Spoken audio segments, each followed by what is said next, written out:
So, I take my dad's ashes up to Glacier National Park every year. I lived in Colorado when this story happened, and I was headed south through Idaho after I had visited Montana. My car broke down in Salmon, Idaho, and a nice man helped me out. I was headed through the mountains to Boise to visit a friend. It was about a 5-hour doctor. Before I entered the truly mountainous section of Idaho, I saw a hot spring on the side of this 2-lane highway along the Salmon River.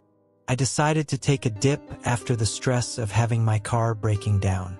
The hot spring had a bathhouse up at the top near the road and a wheelchair ramp that went down to the area near the springs, where they were on the side of the river. People had created little bath-shaped sections in the river that were separated by river stones. Actually, you could sit in a spot that was shaped like a hot tub so that it held the water from the hot springs while the river rushed over it. I got out of my car and headed down to the hot spring. I took my dog with me. It was twilight. About every half an hour, a car passed by. Knowing that I was alone, essentially, I took off my top. I was sitting in the hot spring and actually took a photo of a car approaching. The car pulled up next to mine in front of the bathhouse. It was a truck with 3 men in it. Seamlessly, 1 man got out of the driver's side and 2 men got out of the passenger side. They moved without qualms and were covered in heavy black gear. They looked like hunters. I couldn't see the expressions on their faces. The driver headed down the wheelchair ramp towards me, not hesitating. He took big, long strides. I recognized that there was danger. The 2 passengers from the other side of the car headed down the steep bank along the wheelchair ramp, taking a shortcut. I was stuck in between both parties. Hastening, I hid and dressed myself underwater while my dog growled. He never growls. I've only heard him growl all of twice in my life, and this was the 2nd time. The driver kept on walking towards me. He walked out onto the rocks into the river, continuously walking towards me even though he was covered in heavy gear that could get him waterlogged if he fell in the river. The other 2 passengers from the side of the car were also walking out on the rocks, directly in front of me. The driver got so close that I had to grab my dog before he lashed out at the driver. I was freaking out. The man was walking out onto the stones so that he could reach me. He was not hesitating. I couldn't see his face. I grabbed my phone, my keys, and my clothes. I dragged my dog in between the 2 parties, my heart in my ears. The driver would not stop. He turned around very quickly, making an arc, coming for me still. He was still taking big strides. The passengers were walking towards me as well. I was trapped in between them. I ran up the bank, dragging my dog pretty much by his collar all the way into my car. The only way that I could get into my car without them grabbing me was by throwing my dog into the back and lunging myself into the passenger side door of my car. I threw my keys into the ignition and turned them right when the men were walking up between my car and their car. I happened to hit the lock button on the door right when they walked up. Before anything else happened, or before I saw their faces, I ended up throwing myself into the driver's seat, reversing my car, and hightailing it out of there. I drove about 20 minutes down the road. I crossed the river on a bridge and hid my car behind a bank near other campers. It was well hidden from the main road. The campers were looking at me, wondering what was going on. I sat and I waited. Another 10 minutes passed by, and lo and behold, the truck drove by. The hunters were looking for me. I managed to wait another half an hour, and then drove up to the mountains, over to Boise and into safety. This happened back in December 2019. I still think about it on a daily basis because it was unlike anything I had ever experienced before. I hope it offers some sort of enlightenment on what to do, not to do if you find yourself in a similar situation. Back in early December, I had ventured out to do a bit of late-night shopping. I'm a 31-year-old stay-at-home mother of 2 young children, so once my husband gets home from work, I like to take some time to myself and go shopping, take a drive or run errands, kid-free. It was around 8:30 p.m. when I arrived at the Target I frequent. I'm by no means a paranoid or anxious individual, but I have attended several seminars in college on human trafficking and have done plenty of research on my own learning to identify red flags and what precautions to take when out in public alone, especially at night. I carry several self-defense items on my person at all times just in case.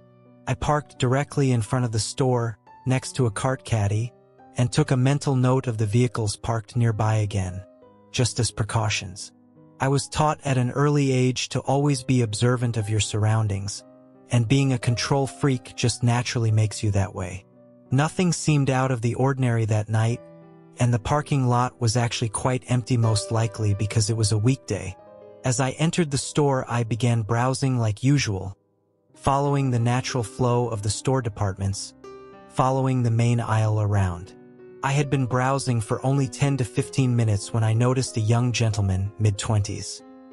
He was tall, skinny, dressed in a dirty gray two-piece sweatsuit and brown work boots. He looked over at me. I smiled and said hello, but his facial expression was blank. He looked like he may have been high on something by the look in his eyes, but he didn't seem to care for my gesture and he quickly moved on.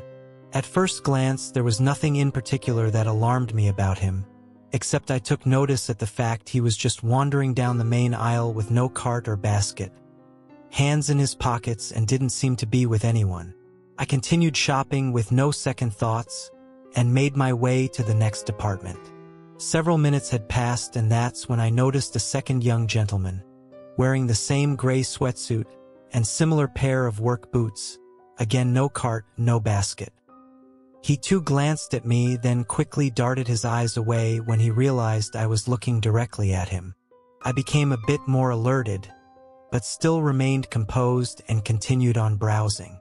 Another 15 minutes or so passed, and that's when a third older man caught my attention, and you guessed it, same gray sweatsuit and work boots with no cart, no basket, just his hands in his pockets. I assumed they were in some sort of work uniform, maybe construction workers, but why weren't they walking around together, and why didn't they have any items to purchase? At this point, it was difficult to focus on browsing. I had a bad feeling about these three men, and it became clear that something was a bit off.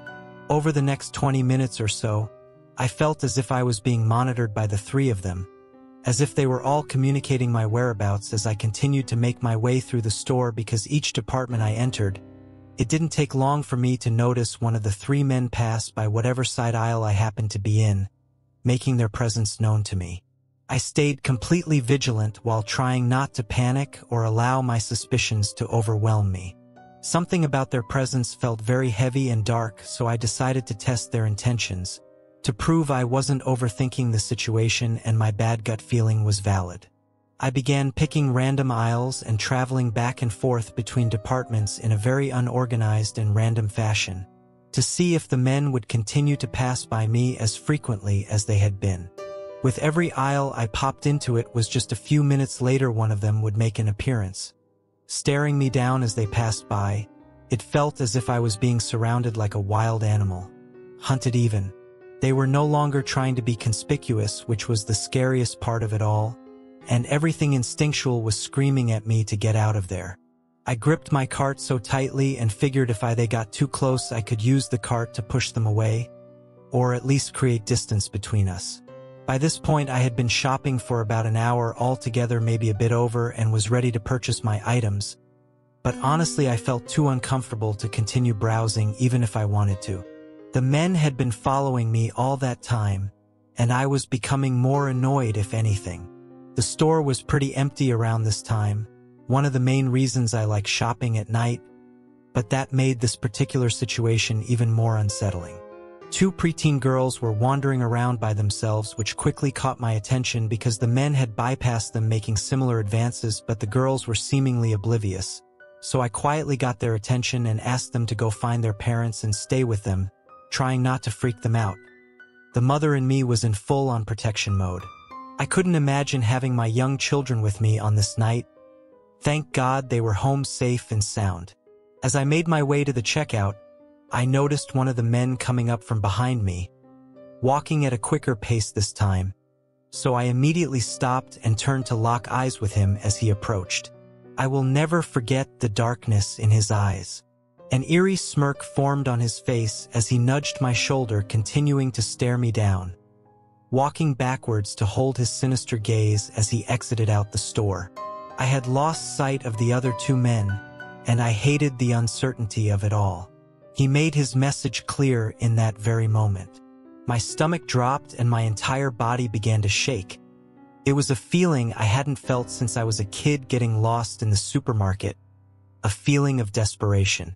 I quickly walked to the checkout, discreetly asked the cashier if I could speak to a manager, and told them what had transpired over the last hour, politely asking for a male employee to walk me to my car and for them to alert their security team member.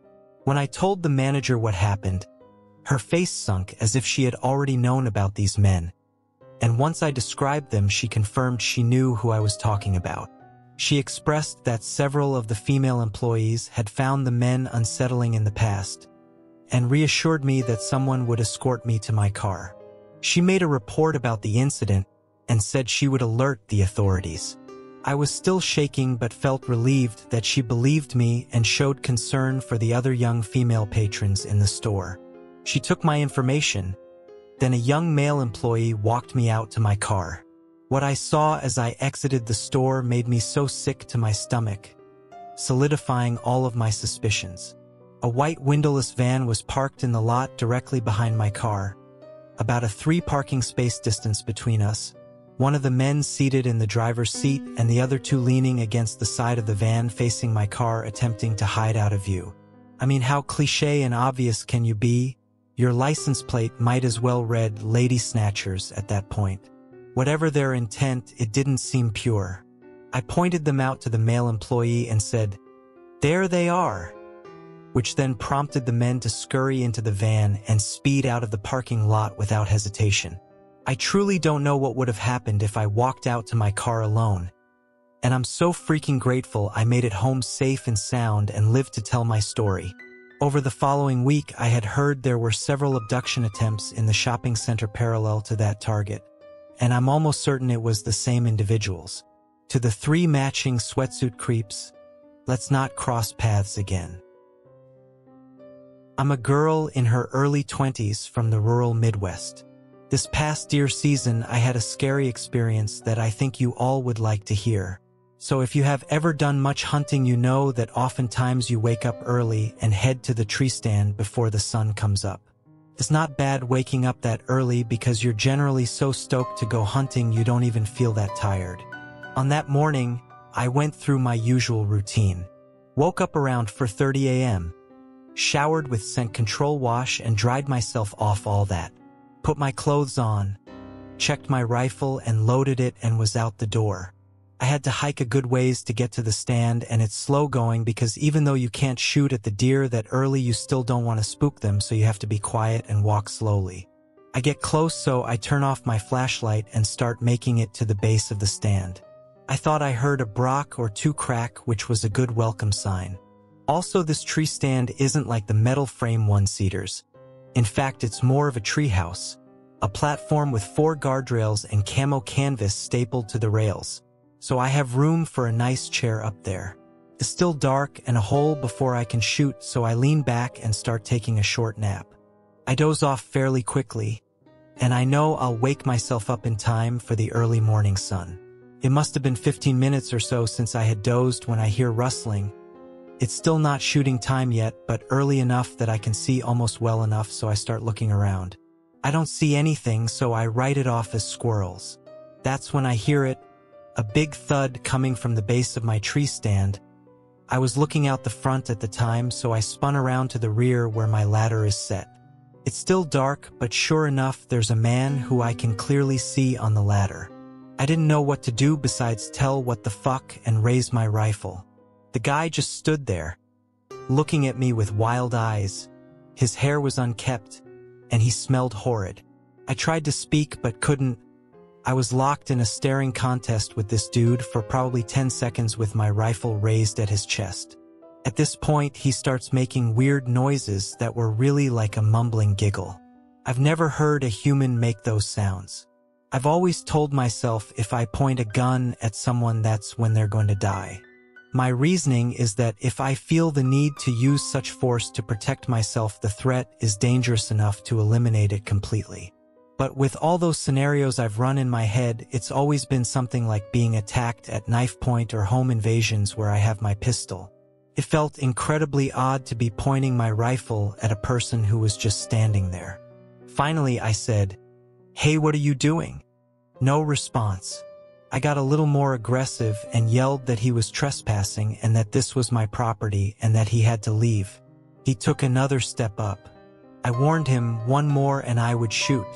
He just stood there. He picked up his foot to take one more step and I fired. I didn't shoot to hit him, which was very stupid, but for some reason I just couldn't do it. If anyone has been near a 30-06 without hearing protection, when it goes off they will know it's loud. Even though I was prepared for it, the sound still shook me every time I fire. Without hearing protection, my ears ring for days afterwards. I can only imagine what it did to this guy. Luckily, though, out of shock, fear, or a combination of both, he dropped from the ladder. He was rolling on the ground, clutching his head for a few seconds when I got up and ran like a maniac through the woods.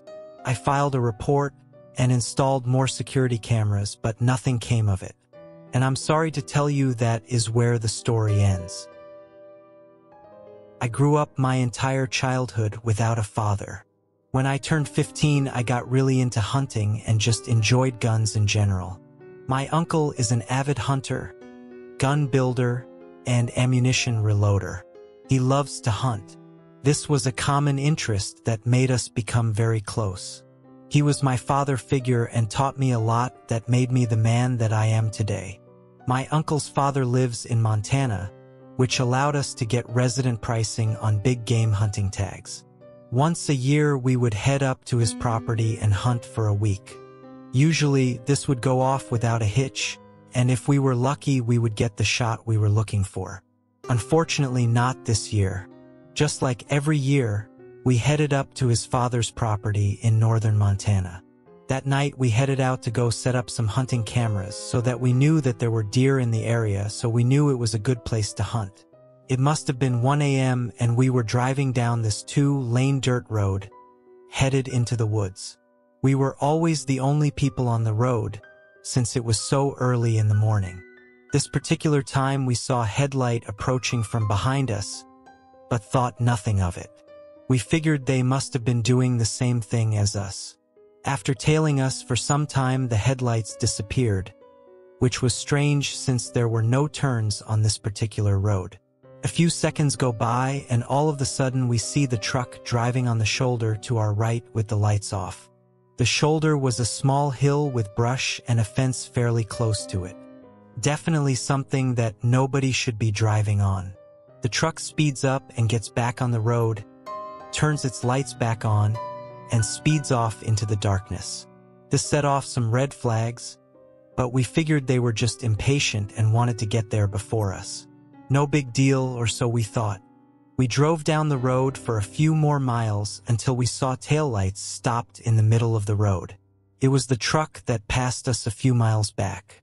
They had set up traffic cones to completely block the road off, and there was another truck parked on the shoulder. We figured that they must have broken down, so we stopped. I had read an article online earlier this year about people in other countries that would make roadblocks to rob and kill people for their vehicles and belongings. I laughed and started to tell my uncle about this article when 2 men from each truck jumped out of their vehicles and started to approach ours. My uncle always kept 2 handguns on shoulder holsters under his arms when we were out doing these kinds of things. This saved our lives. 2 of the men stayed at the tailgate of the truck parked on the road, and the other 2 men came up to his window. At this point, my uncle has his right hand in his jacket with his hand holding the gun. The men were extremely friendly and said that the truck on the shoulder had broken down, and they were just helping him out. They asked if my uncle knew anything about cars, and if he could come take a look at the problem. My uncle refused, and this made the men angry. Both instantly drew pistols, and one of the men rounded the front of the truck towards my window. My uncle grabbed the man's gun that was pointed at him, which he forgot to load a round into, luckily for us. My uncle pulled his gun out and shot the man in the shoulder and slammed on the gas, driving on the left shoulder past all of the men. I looked back and could see the other 3 men gathering around the man my uncle shot. We drove and drove and drove for what seemed like an eternity without saying a word to each other. We drove back to his dad's house and he told me to go to bed. He called the police and told them what had happened. They sent out 2 officers to the house to take his statement and mentioned to him that they had quite a few reports of roadblocks being set up all around northern Montana. They were able to catch all 4 of the men who stopped us that night, when they took the man who was shot to the hospital.